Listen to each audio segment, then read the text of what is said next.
Alright, once you get this loose, take the fork out of the triple tree.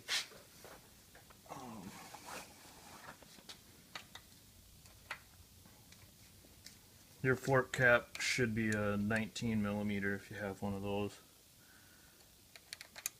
These are a little bit bigger, but otherwise this is the same fork.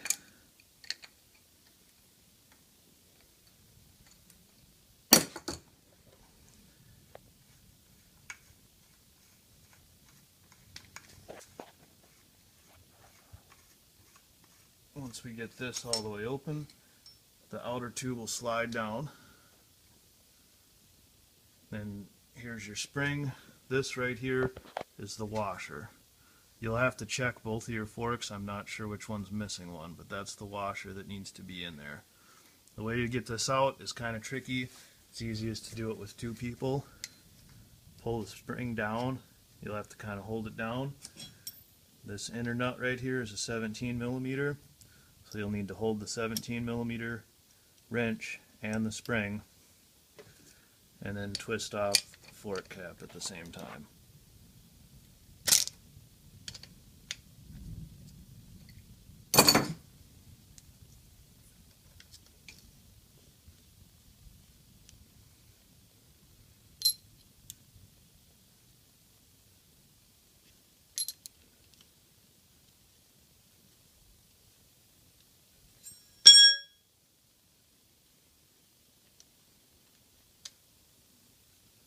So that's right where your washer sits. So make sure you got your washer back on this. Should be just one of them that's missing that washer. The trick to this, you'll probably need to get some fork oil if you spill any out. But if you're careful for putting it back in, you can keep this on its side. If you get the angle just right,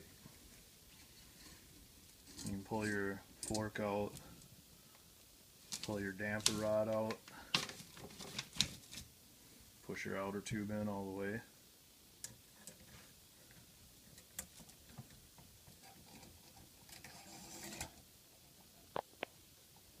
Make sure you have that washer in there, don't be a dumbass like I was.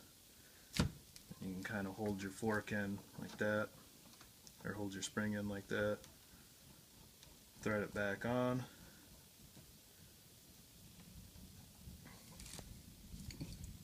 And then snug this down. It's easiest to do this with a second person who can hold that 17 millimeter wrench on that nut right there.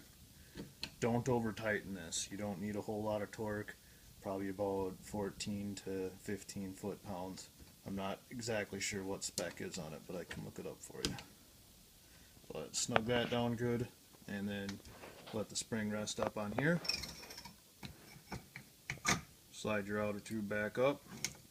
Tighten this back down. Put it back in your triple tree, and you can put the finishing torque when it's back in the bike. And again, on this one, this fork cap, you don't need a whole lot of tightness on it. Don't wrench on it too hard.